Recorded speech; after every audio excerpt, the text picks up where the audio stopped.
Crossovers are a dime a dozen because everybody makes 3 or 4 or 5 of them. And with so much supply, automakers have to bend over backwards to make their crossover stand out from the crowd. It could be a big touchscreen or a flashy design, or maybe a button on the key fob to make the car drive forward or backwards without you actually having to be in the driver's seat. Well, and then there is the Honda approach. This is the 2024 Honda Passport. It is Honda's mid-size 2-row crossover, and it's incredibly honest. No frills, no gimmicks. It's just a spacious, comfortable, capable crossover that is built to last. It's available in 3 trims: EXL, TrailSport, and Black Edition. Now today we are testing the TrailSport, and this car is available for sale on CarGurus right now. So subscribe to the channel and then head over there and shop for a Passport near you. The TrailSport trim level represents about 30% of Honda's Passport sales. It's meant to be a bit more capable off-road, a bit more rugged, and for this 2024 refresh, it does get some genuine off-road upgrades. Just not out here. These skid plate looking things are plastic, not metal. There's no recovery points, no lift kit. On the outside, the TrailSport is more show than go, but there is one big change, and it's right here: new tires. For 2024, Honda's equipping the Passport TrailSport with General Grabber AT sport tires. These are good, true all-terrain tires, and they'll perform better in wintry conditions than the all-terrain tires that come on many other vehicles' off-roading trims. Now, speaking of winter, we know a little bit about that in New England, and I am thrilled to see that the windshield wipers, the parking area for them, is heated on the TrailSport, because there's nothing worse than trying to get going in the morning and realizing that your windshield wipers are frozen to the windshield. Finally, the TrailSport and the Black Edition also get these roof rails and a set of LED fog lights. The Passport's a big SUV. It kind of looks like the last generation Honda CR-V if it ate one of Super Mario's mushroom power-ups. Whoop! The upright grille and this black unibrow arrived with the 2022 refresh, but not much else has changed. The Passport doesn't grab a lot of attention, but it's totally inoffensive. If you buy one of these, you are gonna blend in. You're not gonna stick out. Now, I love 2-row mid-size crossovers because if you don't need that 3rd row of seats, they can save you a little cash while also providing a massive amount of cargo space. Trunk space is a serious strong suit for this car. Behind the rear seats, you get an immense 41.2 cubic feet, plus some underfloor storage.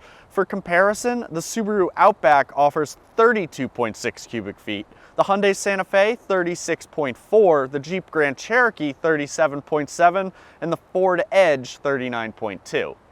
The rear seats fold 60/40 with these buttons, opening up 77.7 cubic feet, a less dominant number, but still an awful lot. The back seat is comfortable too, with lots of legroom and plenty of cup holders.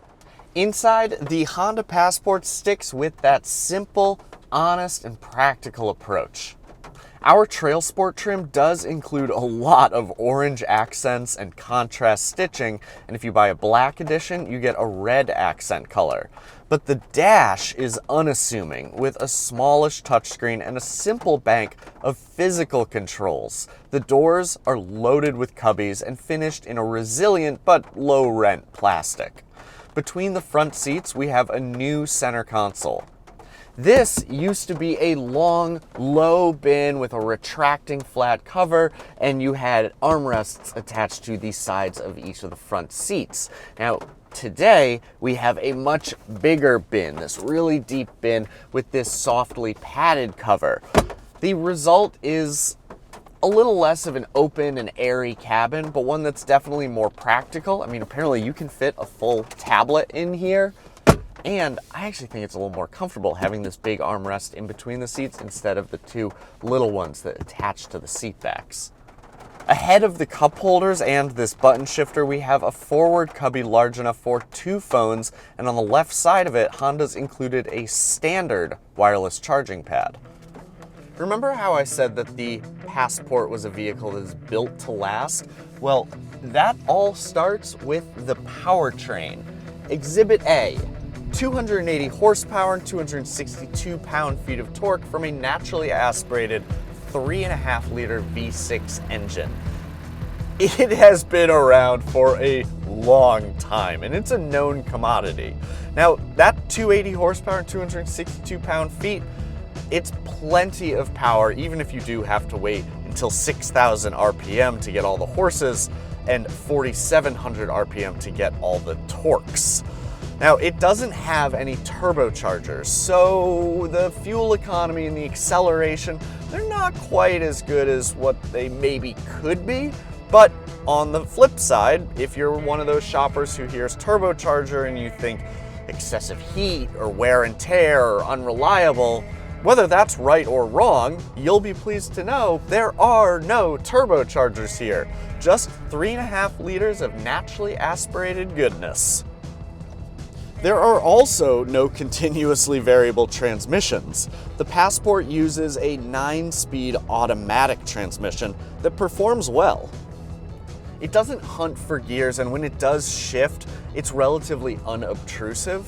Also, I mean, and this is surprising for a vehicle this size, but the steering weight and feel is really good, and it's super accurate as well. Something that is not something that you should take for granted, again, in a vehicle this size. I mean, it feels right, and it goes exactly, just the nose points exactly where you want it to point every time you turn the wheel. There's no play in the steering wheel. I love that. The TrailSport also receives some off-roading mechanical upgrades. Our Passport has a wider track, and we have this off-road tuned suspension with a little extra articulation. It means that it makes it a lot easier to get up over those roots and rocks when you're driving off the pavement, but it does also result in a little extra body roll, something that is undoubtedly added to by the TrailSport's standard all-terrain tires. At only 18 inches radius and with 6.25 inches of sidewall, they've got plenty of give for off-roading, but also less cornering stiffness on tarmac. The Passport isn't terribly loud on the highway. When I was driving up here today, I could tell that it had all-terrain tires. I mean, it's not whisper quiet, and because of the boxy shape, it does pick up a decent amount of wind noise. And then in terms of towing, you have 5,000 pounds of towing capacity. So honestly, it's as much as you're probably gonna need. If you need more, you're gonna have to sacrifice some of the comfort and efficiency for that body-on-frame capability that you'd get out of like a 4Runner or Nissan Armada. And the Passport's 8.1 inches of ground clearance is also pretty good.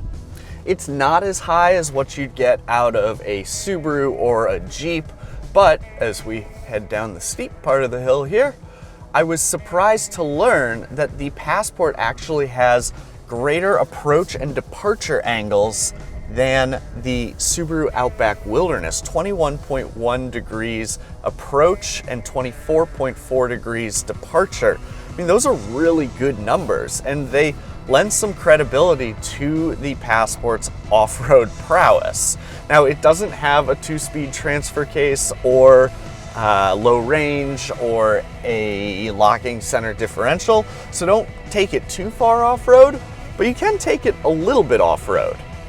However, Honda does include its torque vectoring iVTM 4 all-wheel drive system as standard equipment on every Passport, and each one gets an intelligent traction management system with snow, sand, and mud settings.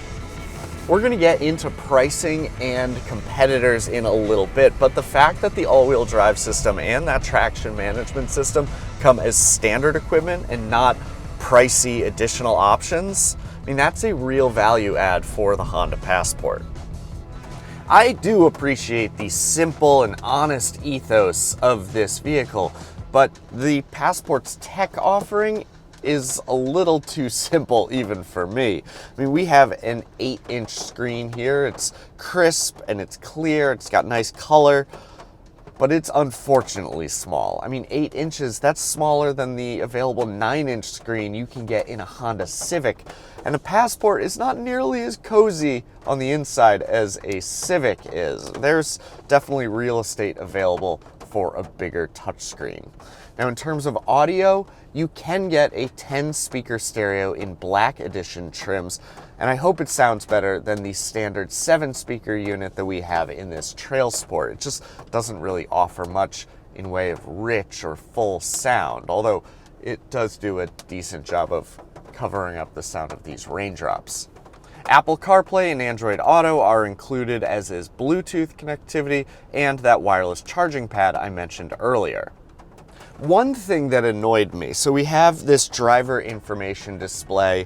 It, again, is really crisp and clear. It's super easy to use with the steering wheel controls. But if you have navigation running, like on Android Auto, Google Maps, well, it forces the turn-by-turn directions onto this display, covering up the view that you might want to see. Like, I almost always have my fuel economy showing here. I can't see that when it's giving me turn-by-turn directions. I can hit the back button on the steering wheel and it will go back to the display I want to see, but only for a second. And then it's back to navigation. It's really frustrating. In Honda, I think we can get this sorted out. Safety tech is a better story, as the Passport comes standard with Honda sensing. That includes automatic emergency braking, lane departure warning, lane keeping assist, and adaptive cruise control. All of which works well enough, although I will say the lane departure warning system, it can have a tendency to overreact a bit. Now, most concerning is that the 2023 Passport, so last year's model, didn't perform all that well in crash tests. The IIHS gave it an acceptable rather than the top level score of good for its passenger side small overlap front crash test, and a marginal in the updated side impact crash test. The NHTSA gave it 5 stars overall, but only 4 in frontal crash and rollover. The 2024 Honda Passport isn't an inexpensive vehicle, with an MSRP starting at $43,275 and rising to $49,345 for that Black Edition trim level. Our TrailSport model, as tested, cost $46,330, and all of those numbers include Honda's $1,375 destination fee. The competition is cheaper with caveats. Yes, the Subaru Outback and the Hyundai Santa Fe look like bargains, but the Outback is a little smaller and the Hyundai Santa Fe is about to get drastically redesigned, and I think it's going to see a price hike.